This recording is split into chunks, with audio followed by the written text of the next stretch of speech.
Hey everyone, my name is Emma and welcome back to Story Central, your center for all the best stories on Reddit. My mother-in-law was guilty in the death of her grandchild, my daughter. She was 2 years old at the time and my husband and I let mother-in-law babysit her while we were busy with job-related things. It was summertime and they were staying in mother-in-law's house that has a pond next to it. My daughter loved water, bath time was her favorite time of day. They were playing at the edge of the pond and then mother-in-law remembered she had to take clothes out of the dryer and she left a 2-year-old alone next to the quite large body of water. My daughter's childlike curiosity plus her love for water resulted in her getting into the deep part of the pond and drowning. All because mother-in-law considered clothes in the dryer an important enough reason to leave a toddler unsupervised. Then she realized what had happened, she started to panic and called for help. Her neighbor heard her, they got into the pond and called an ambulance but it was too late. Imagine what it's like for a parent to come to the person you trusted your child with and they tell you your child is dead.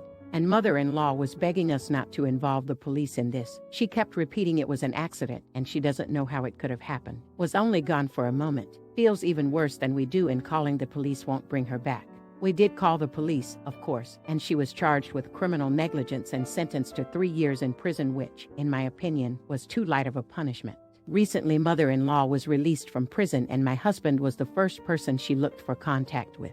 He never once visited mother-in-law while she was imprisoned. Unintentionally, but she did cause the death of our child by neglecting her duties as a babysitter. Doesn't matter that she served her sentence. Neither I nor my husband will ever forgive her for this. Neither has she asked for forgiveness. All she gave us were excuses and more excuses. In the courtroom, my husband told her she's not his mother anymore, that she's dead to him and that he never wants to see her face again. Our marriage was damaged too. We were depressed. We fought a lot. There were times when we were on the brink of divorce. We separated for a while. I left for another country thinking that this is it for us. However, my husband came to look for me and we managed to save our family and continue our life together. I couldn't bring myself to have any more children for a long time, but eventually, I got pregnant again and last summer we welcomed our son. He's 9 months old now. Obviously, we weren't going to tell mother-in-law we're parents again, but she saw us walking with a baby stroller and realized that once more she has a grandchild.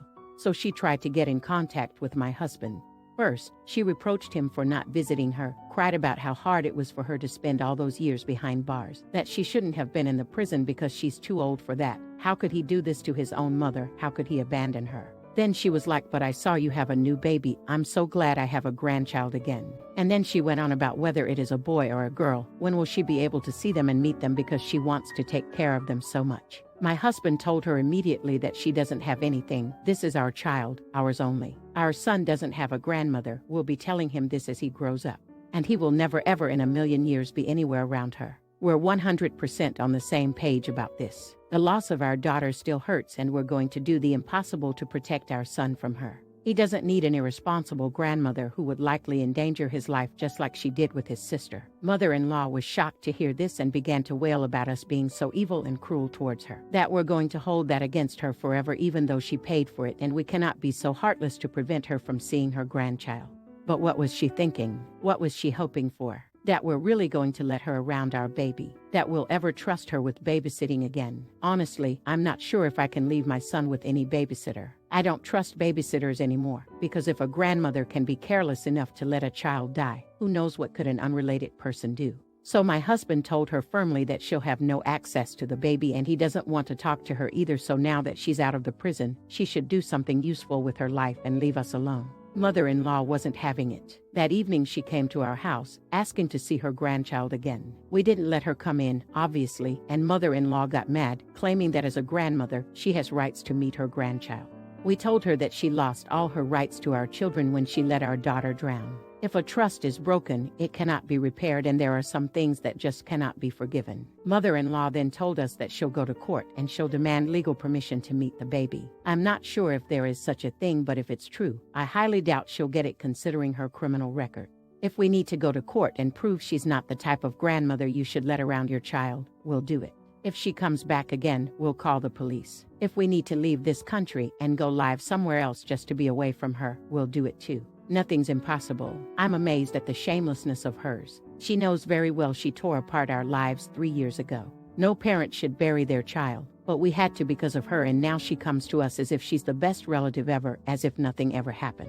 Now for the next story. I, male 23, was dating my ex, female 23, up until a month ago. We were together for 4 years before that. So before we broke up, she was acting distant for a good month, then as of last month sat me down and asked for an open relationship. The minute those words came out of her mouth, I broke up with her. I came into this relationship expecting a monogamous relationship, and now she wanted to change the relationship. I only want to be with one person. If we couldn't agree on that, saw no future. With the way she was acting before this, I can't trust her, and even if she wasn't acting shady, I wouldn't be able to trust her anyway for suggesting it. Those are some of the reasons I decided to break up with her in that moment, even though it might seem harsh. IMO, if someone wants a relationship like that, the relationship should start like that for it to be healthy, not just dumped on your partner after years of monogamy. Now I've been getting texts and voicemails from her crying to take her back and that she didn't mean it. I'm not sure what to think. Some people have been telling me that I acted too rash and didn't even give us time to work it out, and that it was cruel of me to do that.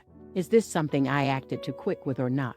Update: after posting and expressing to some people that I had a suspicion she cheated on me, I couldn't get the nagging feeling out of my head. I didn't want to know at first, but decided to go digging and ask mutual friends what my ex had been up to that month. She was acting shady. I didn't expect one of her closest friends to spill the beans, but she did. My suspicions were correct. She had been cheating on me with a mutual friend's cousin. I decided to message the guy on FB. Really quick, if you're enjoying the video, don't forget to drop a like. When I messaged him, he wanted to meet in person, so I met him at a local pub. When I got there, he apologized and explained everything. How he didn't know she was in a relationship, and that the day she called me wanting me back is the day he found out and broke it off. I can't fault the guy. He seemed genuine and really apologetic. On the plus side, I drank for free the entire time. He seems like a great guy, especially considering how he broke it off right away once he knew. I won't lie.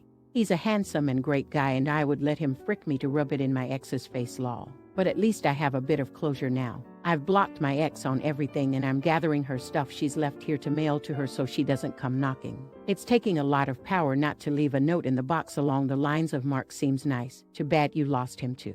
Sorry if some of this makes no sense. I'm typing this on phone and my fat thumbs are doing me no favors. It also doesn't help, I'm a bit tipsy, but I'm glad I could vent and get advice from you beautiful fuckers of Reddit. Not the idiot. It's always good to see people with a backbone. I also like the fact that the guy she was cheating with now knows and you helped him dodge a bullet. You guys are both kings. NTA. Yeah, when a partner asks you to open the relationship, they're either already cheating with someone else or they want to, and they're trying to alleviate the guilt. Plus, they're keeping you on hand as a backup in case the affair doesn't work. Now for the next story. My husband, 31, and I, 34, and our littles, female 6 and 3 meters, live temporarily with my mother-in-law and SFIL. We gave up our apartment and moved in to help them both physically and financially since they are both on disability. And at the time, mother-in-law was so sick that she couldn't take care of SFIL after his spinal surgery on her own. Hubby and I are both working and saving to move out since they are better health-wise. Mother-in-law has started once again making passive-aggressive comments or doing things that make it obvious she's ready for us to move. A few days ago, my brother-in-law came over and he and hubby left to run to the store. Right after they left, I went to my room for something. They had been gone all of 3 minutes when I heard mother-in-law loudly tell SFIL that this house is a wreck. I just cleaned it yesterday, and I'm not doing it again. This should have been done last night. At that point, there were a dozen or so dishes to be washed, 6 seconds puzzle and a few other things on the kitchen table, and maybe a handful of toys scattered across the living room. And since DH and brother-in-law walked through the house in shoes, the floor needed to be swept. I decided to wait till DH got home to do anything and instead played with the kids in their room. When the guys got home and brother-in-law left, I told DH what happened and asked if he'd help me pick up. Kids picked up their toys, I did dishes, and DH picked up the table and swept the floors. As soon as he got the mop out, mother-in-law said, "Oh, you don't need to do that. I've already mopped this week." DH, but that's not what you taught us as kids. It all has to be done daily. She didn't say much after that. Friday evening when we got home from work, mother-in-law was getting ready to leave for the night to brother-in-law's. She made it a point to wait till DH was showering to tell me she cleaned the house and would be back tomorrow. After she left, I noticed she had taken my 4 small stacked planter pots off the extra freezer and put them on the floor by our bedroom door. This is where she puts things that belong to us, that she doesn't want out in the living room.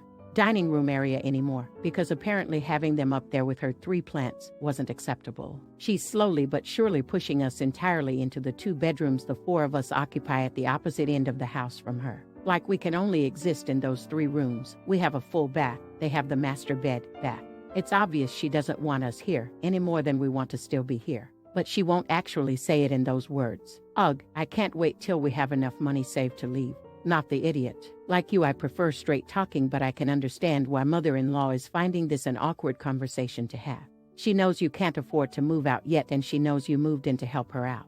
In the circumstances, I can understand why she feels she can't just tell you she doesn't want you here anymore. Which isn't to say I approve of her passive-aggressive tactics, but it's probably her frustrations at not being able to speak up getting the best of her. Not the idiot. It sounds like DH believes you and trusts you, but I wonder if it would be easier for you to tell mother-in-law, hold on, there, now my phone is recording. Go on. I want to make sure what I tell DH is accurate so there is no misunderstandings. When she starts up with you. That way, she won't lash out on you but only say things she is willing to say to both of you. Thank you for watching, and if you enjoyed, don't forget to like and subscribe.